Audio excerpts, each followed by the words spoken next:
नमस्कार दोस्तों, स्वागत है आपका मेरे चैनल कॉमिक्स लाइफ में।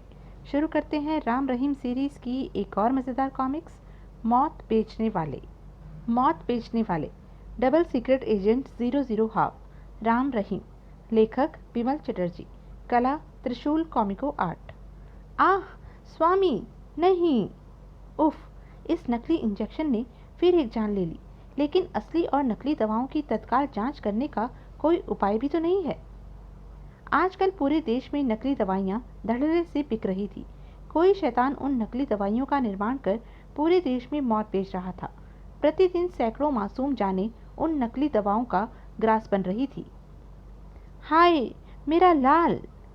सॉरी इंस्पेक्टर, इस बच्चे की मौत इस नकली दवा के कारण हुई है।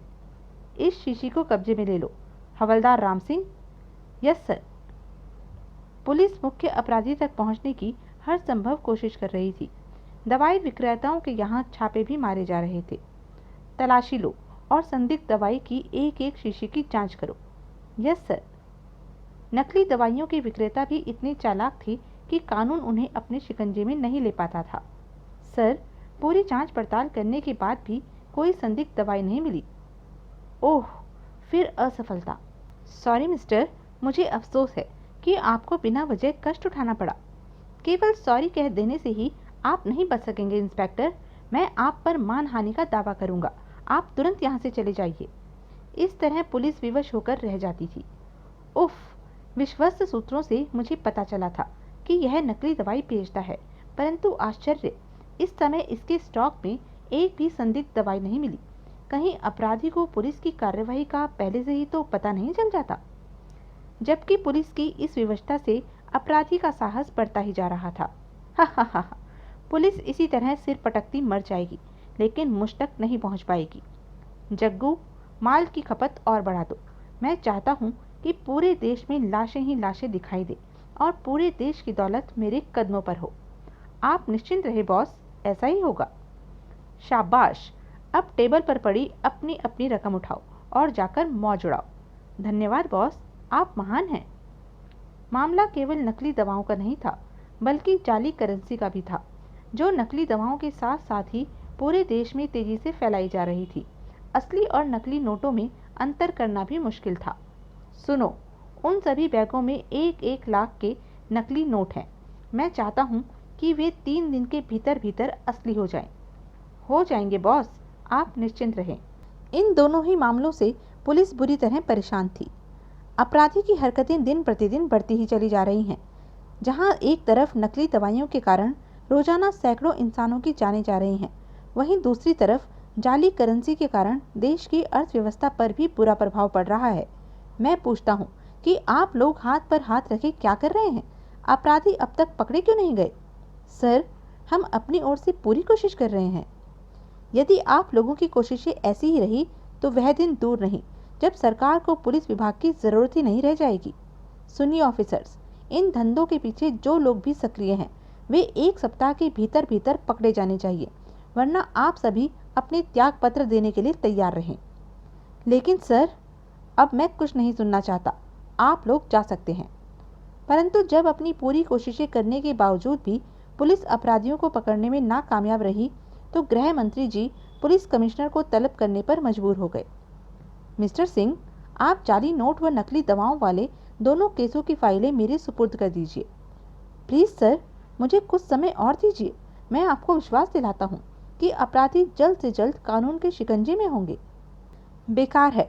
अब मुझे विश्वास हो चुका है कि इन केसों को हैंडल करना आपके बस की बात नहीं है। अतः मैंने और अधिक समय नष्ट करने की बजाय ये दोनों केस सीक्रेट सर्विस के हवाले करने का फैसला कर लिया है। ओह! मजबूरी में कमिश्नर साहब को दोनों केसों की फाइलें गृह मंत्री को सौंपनी पड़ी। अगले दिन गृह मंत्री ने सीक्रेट सर्विस के चीफ मिस्टर मुखर्जी को बुलवा भेजा।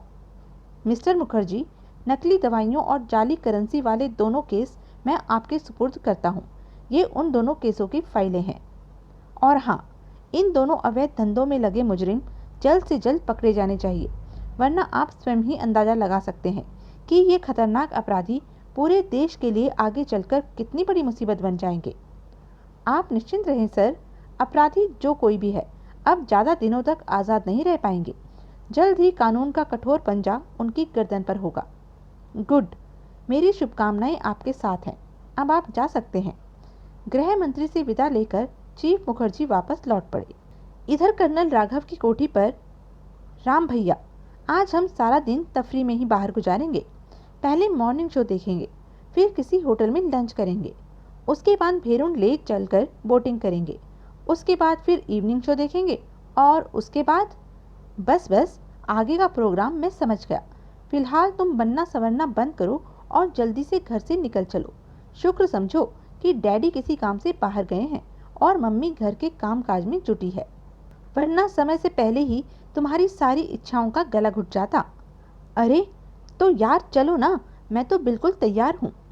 परंतु जैसे ही वे कमरे से बाहर निकलने को हुए, ट्रिंग ट्रिंग, इस कमबख्त फ़ोन को भी इसी समय रोना था। ठहरो, मैं देखता हूँ। Hello, Ram speaking. बेटे राम, मैं तुम्हारा चीफ अंकल बोल रहा हूँ। तुम तुरंत रहीम के साथ हेडक्वार्टर चले आओ। कोई विशेष बात चीफ? हाँ, लेकिन वह बात मैं तुम्हें फ़ोन पर नहीं बता सकता। ठीक है चीफ, हम 15 मिनट में पहुँच रहे हैं। शायद चीफ का फ़ोन था। हाँ, उन्होंने हमें तुरंत हेडक्वार्टर बुलाया है। वह तो मैं फ़ोन की घंटी बजते ही समझ गया था कि इतनी सुबह यदि कोई हमारे प्रोग्राम का सत्यानाश कर सकता है तो वे चीफ ही हो सकते हैं। अच्छा, अब मिर्ची चबाना छोड़ो और मेरे साथ हेडक्वार्टर चलो। ठीक 15 मिनट पश्चात वे चीफ मुखर्जी के ऑफिस में उनके सामने बैठे थे। क्या बात है चीफ, आज काफ़ी समय बाद हम आपको फिर अत्यंत गंभीर देख रहे हैं। बात ही कुछ ऐसी है मेरे बच्चों। आजकल देश में नकली दवाइयाँ और जाली नोट धड़ल्ले से बेचे जा रहे हैं। इन नकली दवाओं और जाली नोटों से न केवल अब तक सैकड़ों लोग बर्बाद हो चुके हैं, बल्कि हजारों मासूम एवं बेगुनाह इंसान काल का ग्रास बन चुके हैं। जबकि इन धंधों के पीछे लगे जहरीले सांप कानून और इंसानियत की बेबसी पर अट्टहास लगाते हुए धन बटोर रहे हैं। कहकर चीफ ने उन्हें सारी बात कह सुनाई। सब कुछ सुनकर राम रहीम का चेहरा क्रोध से तमतमा उठा। आप चिंता न करें चीफ, इंसान की खाल में छुपे उन हिंसक भेड़ियों को हम पाताल से भी खोज निकालेंगे, जो अपने घिनौने स्वार्थ के लिए देश और मासूम जिंदगियों से खिलवाड़ कर रहे हैं। मुझे विश्वास है मेरे बच्चों कि तुम्हारे रहते हुए आस्तीन में छुपे सांप अब ज़्यादा दिन तक आज़ादी की सांस नहीं ले पाएंगे। फिर भी इंसान रूपी हिंसक भेड़ियों के विरुद्ध जो भी एक्शन लो, सोच समझ कर लेना, क्योंकि जो लोग अब तक सैकड़ों इंसानों की जानें बिना वजह ही ले चुके हैं, उनके लिए तुम दोनों की जान किसी कीड़े मकोड़े से अधिक महत्व नहीं रखती। हम ध्यान रखेंगे चीफ। अब आप यह बताएं कि नकली दवाइयों का चक्कर अब तक किस क्षेत्र में ज़्यादा प्रकाश में आया है? रामनगर में, और यह बात तुम भी अच्छी तरह जानते हो कि वह सबसे ज़्यादा आबादी वाला शहर है। तब हम वहीं से अपनी खोजबीन आरंभ करेंगे। चलो रहीम। ओके चीफ, अब हमें आज्ञा दीजिए। हम कल ही रामनगर के लिए रवाना हो जाएंगे। कोई विशेष बात हुई तो हम वॉच ट्रांसमीटर द्वारा आपसे संपर्क कर लेंगे।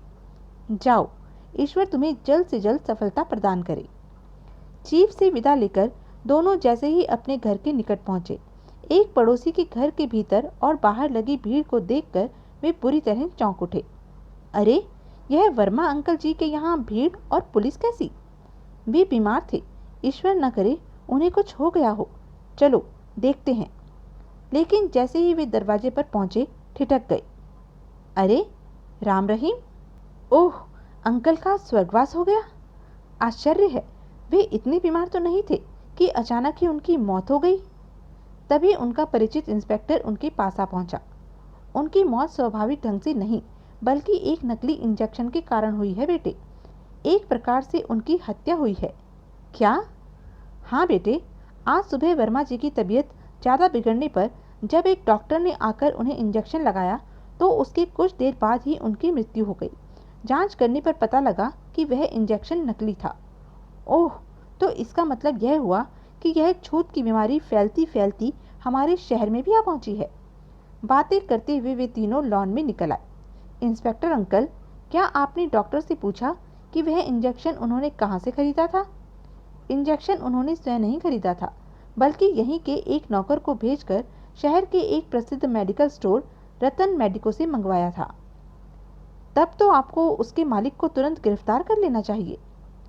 इसके लिए मैं अपने मातहतों को भेज चुका हूँ, लेकिन मुझे मालूम है कि उसे गिरफ्तार करने से कोई फ़ायदा नहीं निकलेगा। कारण? सबसे बड़ा कारण तो यही है कि नौकर ने इंजेक्शन की रसीद नहीं ली थी, अतः उसे मुकरने में देर नहीं लगेगी। फिर यदि हम उसे जबरदस्ती कुछ समय के लिए गिरफ्तार कर भी लें तो वह बिना सबूत के कोर्ट से साफ छूट जाएगा। वैसे भी बेटे, रतन मेडिको का मालिक रतन लाल काफ़ी पहुंच रखता है। बिना प्रमाण के उस पर हाथ डालना भी एक जोखिम भरा काम है। एक बार पहले भी उस पर हाथ डालने की वजह से एक इंस्पेक्टर सस्पेंड हो चुका है। क्या मतलब? क्या इससे पहले भी उसकी दुकान से खरीदी गई दवा से किसी की मौत हो चुकी है? हाँ, उसकी दुकान से खरीदी गई एक महंगी किंतु नकली दवाई से एक स्कूल का बच्चा खत्म हो चुका है, जबकि कानून उसका बाल भी बांका न कर सका। तभी एक पुलिस जीप कोठी के प्रांगण में आकर रुकी। मेरे मातहत आ गए हैं, आओ देखें कि वे क्या खबर लाए हैं। क्या रहा शमशेर सिंह? सर, पूरी सतर्कता से तलाशी लेने के बावजूद भी उनके यहाँ से कोई संदिग्ध दवाई अथवा इंजेक्शन नहीं मिला और वह उस इंजेक्शन के अपने यहाँ से बेचे जाने से भी इनकार करता है, जिससे मिस्टर वर्मा की मौत हुई है। अतः आपके आदेशानुसार मैंने उसे गिरफ्तार करने की कोशिश नहीं की। यह तुमने अच्छा ही किया। अब तुम फोटोग्राफरों को बुलाकर मिस्टर वर्मा की लाश पोस्टमार्टम के लिए भिजवा दो। Right sir. सब इंस्पेक्टर और सिपाहियों के जाने के बाद। सुन लिया राम, यदि मैं उसे गिरफ्तार करने का आदेश दे बैठता तो शायद इस बार मुझे अपनी नौकरी से हाथ धोना पड़ता। समझ रहा हूँ अंकल, लेकिन आप चिंता न करें, इस बार उसका पाला हमसे पड़ेगा। चलो रहीम। अरे कहाँ चलती तुम दोनों? कहीं मिस्टर रतन पर हाथ मत डाल बैठना, वरना भारी मुसीबत में पड़ जाओगे।